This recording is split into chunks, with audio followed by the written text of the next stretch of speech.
Okay, hello everyone. So my name is Kuba Barć. Today I'll be telling you how to handle production incidents like a grown-up. There's apparently a mandatory of having an about me slide, so there's something about me. I have 10 plus years of experience in like both software development and site reliability. There were some big name companies, there were some smaller companies, startups. I'm currently employed as an SRE in Splunk. Interesting story to all that is that I was actually hired by Signal Effects 2 years ago. I was a second SRE there. Together with my friend Martin, we were kind of trying to bootstrap a DevOps culture there because the company used to believe in a more of a no-ops attitude. They seem to be completely fine with that. Like after 2 years, I haven't been fired yet. So just a few words about the scope of that presentation, because like I'm realizing I will be talking to a really mixed folks who will have developers, DevOps engineers, SREs, managers, whatnot. And I do realize that some of the stuff that I'm going to tell you will require some sort of decisiveness or influence in the company. Like even if you don't have a title of director, you think you have no decisiveness, you actually do. You can have some impact. You can start discussion, and like remember that if now that thing is that no one's really listening to you, you can like always change companies. Like the market is pretty good right now. We're hiring. Right. In order to kind of figure out what the discussion is and the presentation is about, we have to ask ourselves a couple of questions. So first is what a production incident really is, and I've came across the loveliest, the best ever definition that I've heard by Google. This is something that affects your users of your service negatively enough that they do notice and do care. So here's the question: what does it mean to notice or to care? Because it isn't really implied. So you probably all know about SLIs and SLOs. Pretty simple stuff. SLI just some sort of metric, SLO a threshold to that metric. We promise we'll have a latency of below 1 second, 99.999% of the time. That's pretty easy stuff, and I'm not going to go into very deep details. The only thing they want to notice is that production incident isn't always about breaching your SLO. It can sometimes be something that would have led to an SLO, to the breach of an SLO, unless there was a manual response required. So nothing really happened. None of the customers saw anything, but we still think that there's something iffy about it. So perhaps, just like Atlassian suggests, we should consider that production incident indeed.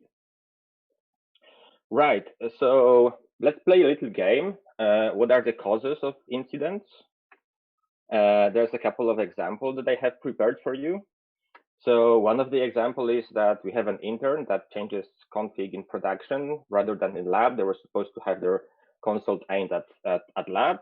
And it's actually a true story. They caused Facebook not to earn money for about 15 minutes. So you just can imagine the scope of that.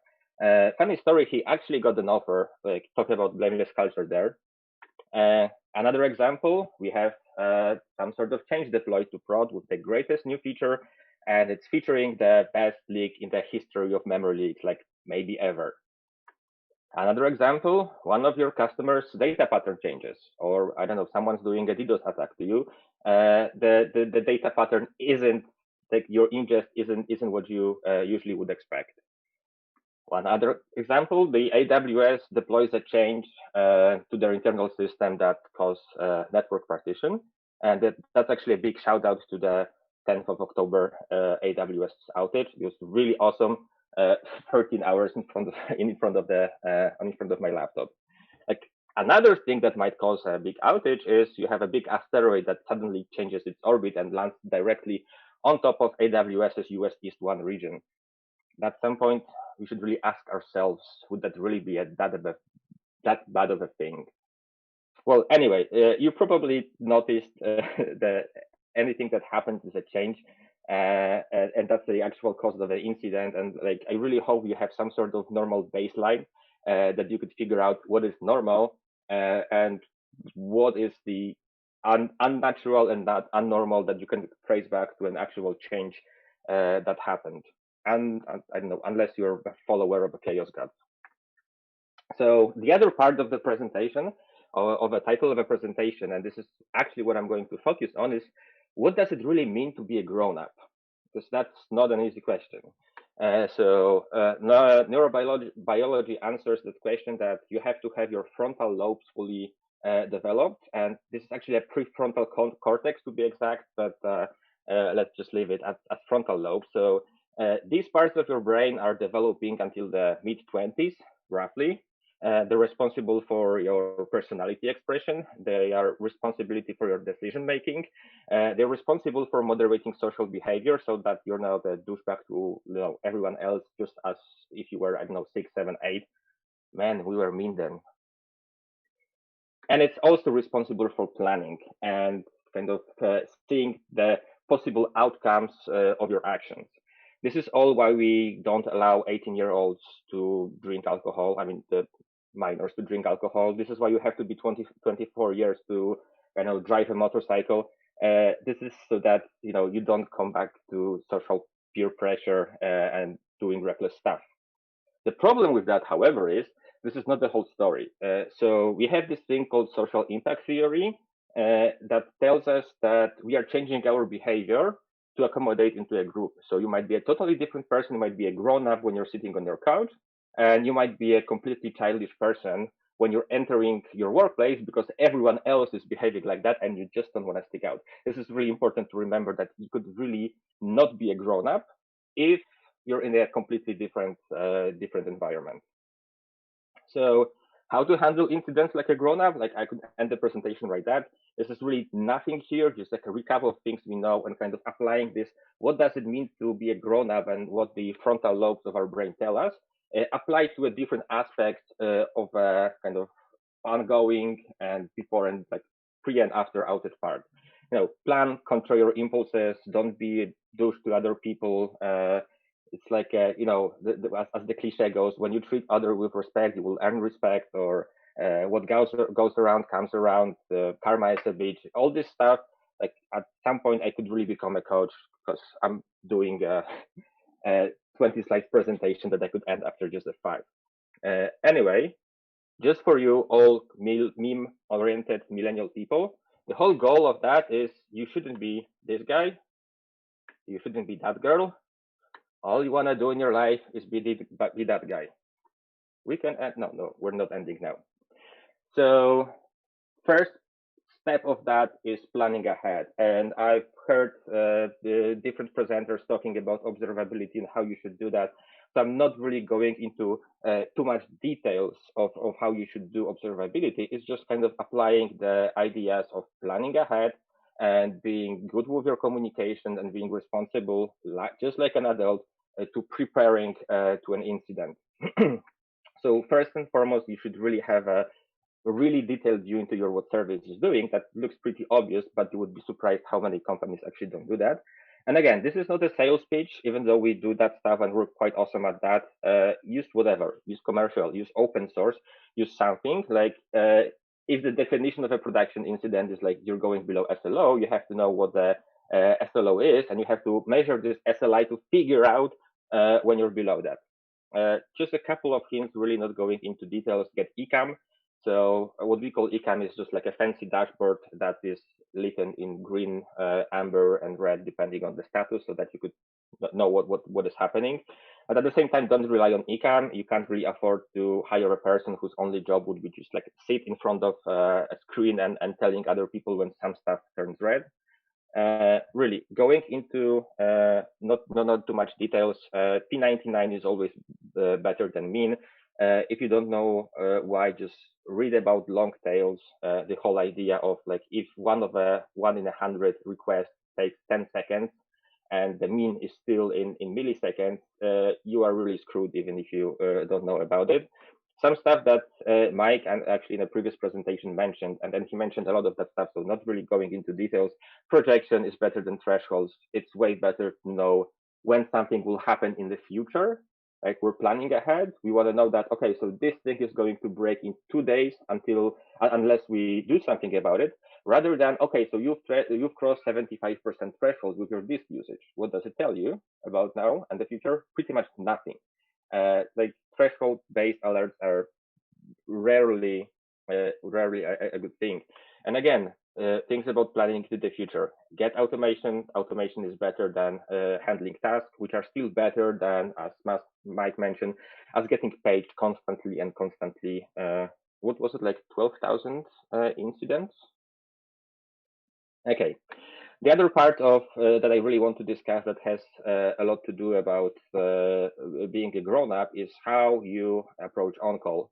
And again, people will go into details on other presentation. I just want to kind of get to the people aspect of that. So first of all, you wrote it, you maintain it. You may notice a dot at the end of the bullet. This is an angry dot because I don't usually put dots at the end of that. I mean, it's 2020. DevOps is 11 years with us. There's absolutely no excuse for on-call being handled only by DevOps engineers, SREs, ops people alone. You wrote it, you maintain it. If you don't like it, go back to 1980s and say hello to Dilbert from me. Like, seriously. The whole difference is when people want to help, and like, how do we get people to help? So let's really briefly discuss the Scrum team versus on-call rotation. The Scrum team should probably be like 3 to 8-ish people, usually. I'm assuming like we're mostly doing Scrum these days. Well, we figured out that the best on-call rotations are about 13 people because it's kind of getting on-call once a quarter. Not really a big deal. Everyone can accommodate that. So how can we just merge these two together? And the thing that we kind of employ is having a different subject matter expert on call versus kind of operational on call, because we're clustering teams that are close enough together so that they work together on a daily basis. They exchange a lot of information. They have some idea of how other teams stuff is working. And like, you have more than 13 people who would just like, one of these people would get will shield the others from the alerts because they would just get the operational stuff. Only if they cannot manage that, they would just page subject matter expert who will be called way less than usual. Another part is about IMOC, and if you don't have that role in your on-call rotation, you definitely should. This is a senior engineer or technical manager, and I really hope all of our managers are technical by this point. Their job is to handle talking to other people. And this is extremely important because when you fix stuff, you're just kind of focused on fixing the stuff, and you need help to page some other people to help you. You have to have someone who's talking to the customer, and we'll be talking about talking to the customer. They will figure out Zoom, they will figure out timelines, whatnot. And the last thing is really look at your on-call process and consider the incentives you have there and flexibility. Just to give you an example, what we had with our on-call is at some point we noticed that there were some people from two different sides of the pond who were just exchanging half of their on-call rotations just so that these two people can get really nice sleep because they were just covering their like parts of their shifts together. And like, we noticed that we were just like, okay, so why not recluster these teams into on-call rotations in a slightly different way so that everyone gets that, because no one likes to be woken up in the middle of the night, right? So this kind of gives you some sort of insight that like, if you let people behave like a nice people to other people, they probably would if you have proper incentives set up. About incentives, and again, Mike mentioned that briefly in his presentation, is the runbooks. So we have to have runbooks, just the way that we've structured our on-call, that people actually have a proper incentive to write a runbook. To me, runbooks right now is the greatest ever introduction to some subsystem that I don't know, mostly because in a really glimpse of an eye, you can see what is this service interacting with. Is it a well-written service that just don't page that much? Does it have some proper automation and circuit breaker defined? Like, what should you do in case this and that happens? And this is, again, documentation that you actually have an incentive to write for an obvious reason. If you don't have a runbook, if you don't put stuff in your runbook, the two-layered on-call structure will really quickly go back to a one-layer on-call structure when you have to go on-call every 4 weeks. So how do you write runbooks? And again, this has been mentioned already, but first and foremost, use your empathy. And for the managers among us, the empathy is the thing that non-managers use to kind of feel other people's emotions. Just ask around the office, someone's going to introduce you to that. So again, imagine that you're that person who's, I don't know, woken up in the middle of the night, if that's the case, or just has some other stuff to do. Assume that the on-caller you're writing runbook for is sleep deprived, is drunk, is just has fallen in love, and I just cannot think straight, and just don't have a context because you don't really write runbooks for people who have context. Like you write it for people who have absolutely no context. Like at some point, an intern should be able to confidentially take and run whatever you wrote in the runbook. Just about accidentally in love. Like I really don't blame Fiona. So how do you write a bad runbook? This is an excerpt of some part of a runbook we're not even that the product we're no longer using. But just to give you an example of how it kind of used to be before me, Martin, and some couple of other folks kind of started speaking, using our sticks to just like go and stick them into people. So this tells you absolutely nothing if you have no idea what the service is and what it's doing. As instead, you should probably consider writing something like that. Seriously, set up 3 environment variables at the very beginning of your runbook, and then just copy paste your comments, and you're done. And this is really important because, again, 3 a.m. has really great chances of typos, and we've seen how typos have led to pretty massive and famous outages. Right. Another part that I would like to discuss is what I would call the OpsCom. So how do you behave properly to other people, and how do you behave in a mature way if you're doing operational stuff? So as always, just plan ahead, tell people what to expect, what are you doing, have some sort of general understanding what's happening to production in say, I don't know, on per week basis. Just like post some stuff on whatever system you are using so that people know. And definitely before doing any manual production affecting change, you have to inform some people. You gotta inform your on-call. So this is the person who will receive pages if you mess something up. You have to inform your peers so that they are kind of ready to help you if you mess up. Like if I have a colleague who tells me, hey, I'm doing this and that, it's like, cool. But I know what he's doing, and in case something goes wrong, I know how to help him, and we're not losing precious minutes. We're kind of planning ahead. And I cannot really stress that enough, again, about like maturity. You really gotta tell your customer support. Tell them what you are doing. Tell them when you start doing that. Tell you when it ends. Tell you what the possible symptoms might be of some Falcon app. Let people be professionals as well. There's like a big Falcon difference between being a support person who responds like, I have no idea what's happening, I'll just have to ask around in engineering, versus, yes, our engineering informed us that they are doing scheduled maintenance of some system X, and that could happen. They're probably aware of that, but we'll still let them know that this is affecting you out of proportion. There's a big, really difference, and you can really see that in attitude to other people, even with your customer support. Have upstream. This is the kind of really easy to figure out tip. You have to have some sort of baseline. You have to have some sort of timeline. You have to know what happened if you want to identify what change caused your outage, and this is really going to help you. And last thing about communication about operations is when you mess up, speak up. This ties really nicely to blameless culture, and we'll be giving a couple of minutes to that, but this is really important. If you do something wrong, you should tell other people because it may take them 15 minutes to figure out what you already know. This is not cool. This is not being a grown up. So how do you behave during an incident? It's obviously is different on depending on like who you are. I'm kind of assuming you're a kind of you are a person who's just like seeing that the outage is happening but not directly involved, or not. So if there's a channel, if there's Zoom, if there's War Room, like go and join, study and learn. This is what we do in the industry anyway. We're never stop learning. See how other people react to incidents.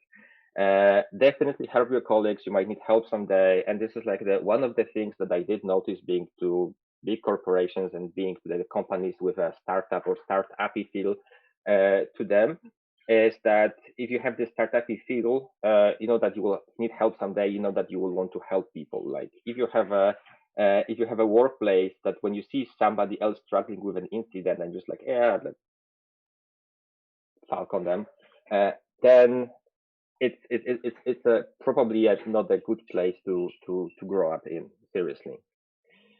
Really important thing, again, talk to your customers. Don't ever forget about talking to your customers. Talk to them regularly.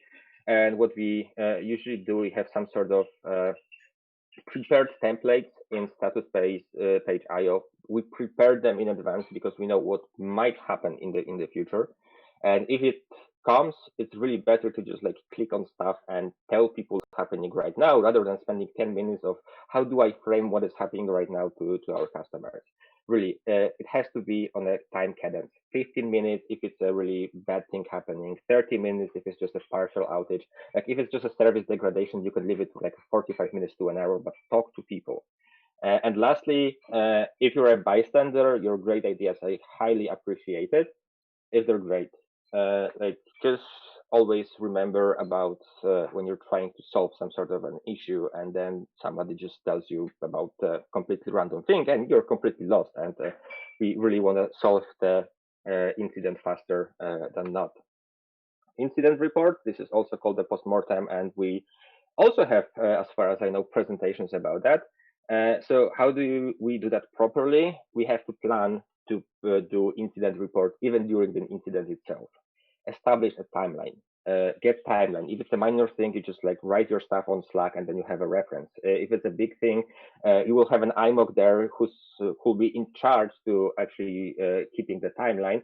And if it's too heated, then just delegate somebody else to do the timeline for you. These are useful as hell when you write your incident report 2 days later because you have to take a day off just to kind of get some sleep over the incident the previous day. Especially if you're communicating on Zoom and you just don't have this Slack to keep the timeline for you. Figure out your SLA degradation to the minute and be really, really specific about customer impact. Like it won't be fun if you have customers, if you have SLA written into contract and the customer will call your bullshit.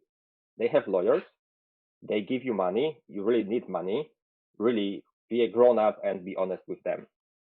Obviously, at some point in incident report, you have to find a root cause of all the situations that happened. But the two things that I'm going to focus more about is first of all, focus on the bad things that happened, or how managers like to call it, areas of improvement. So, what kind of should we improve about the response to the incident that we did? And more importantly, and one of the things that I cannot stress enough, always point out the good things that happen, because you tend to miss the good things that happened with your response, with your team's response in the heat of the moment. And at some point, you can get an impression when you're reviewing the incident report after the incident review report. You're having this review process, you're reviewing incidents like, man, do you really suck that much at responding to incidents? Probably not. There's a ton of stuff that we did right, and we have to point it out so that we can collect that. Really important. Obviously, action items. It's really not an incident report if you don't correct yourself. Right. Blameless culture. We all like the word blameless culture, and we all want to work in a blameless culture. Again, not really going into deep. It's just vaguely meaning sentence that blameless culture is a grown-up culture. So remember, we all have these tools in our brain that allow us to become grown-ups. That we have these ideas of controlling our emotional impulses, of having an empathy, knowing how to communicate with other people. We know how to plan ahead. We all know that this all stuff just boils down to a blameless culture really effortlessly, as long as everyone is on the same page and we just don't really give to some sort of toxic workplace environment. Like it's a really nice thing to have a workplace that actually fosters this good traits as we already have them in our brain, rather than just kind of try to tone them down and behave childish. So having said that, just as with being a grown-up, there are limits to blamelessness. And one of the things that I did notice while working in a really blameless culture, and I love it, is you should really be beware of an abuser. And again, this is still parallel to your being a grown-up in your day-to-day life. Like, how do you not end up with an abuser? How do you not end up in an abusive relationship? This is like why you try to date, right? This is why getting staff back to work preservation, you should probably have a proper multi-round interview that have some fit interviews, and you should really listen to people's red flags.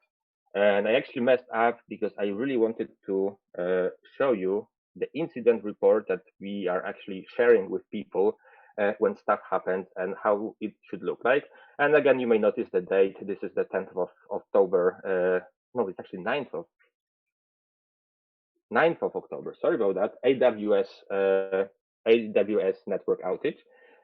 We have timeline. We have exactly stated what happened. Why did it happen? We have all of the timelines and all of the charts that indicate what were we doing, at what points were we doing. We were able to estimate what the impact to our customer was really, really accurately. And at the end, we know what happened. We have provided a proper explanation, proper kind of root cause analysis of what was there. And we really have a couple of bullets like what exactly did we do well and what didn't we do well, right? Yeah, I just wanted to brag a little bit. Sorry about that. Right. Customer communication. And this is something that I believe many of you think that you will never have to do because there are some other higher ups people that are doing that for you, unless you have a privilege of working in a smaller company. But like you should, if you see some stuff being wrong, you should just really speak loud about it. Because the bigger the company is, the more higher the bigger the hierarchy in the company is, then the responsibility kind of dissolves, and no one really kind of treats the customer in the way that the customer should really expect you to behave. So be grown up really to the very end and talk to people that give you money. Like they are our parents, and if we are grown up, we should just be honest with them. Share your incident reports. This is really a game changer. This has been a game changer for us when we, still as a startup, started sharing our actual incident reports with our customers. They were just stupefied that we are that open with them. But this has a great effect because people that you are meeting with are grown-up engineers too. Same thing when you're writing a write-up on your page explaining what happened. Most of your audience are also grown-up engineers, and they don't really like being lied to. And like the same way that we wouldn't want someone else to, especially our customers, lie to us. We've noticed that when we start sharing our incident reports, internal incident reports, when people see what happened, how did it come to happen, and what we are doing to fix it, actually made customers more likely to stay with us because they see that we are treating them really, really professionally.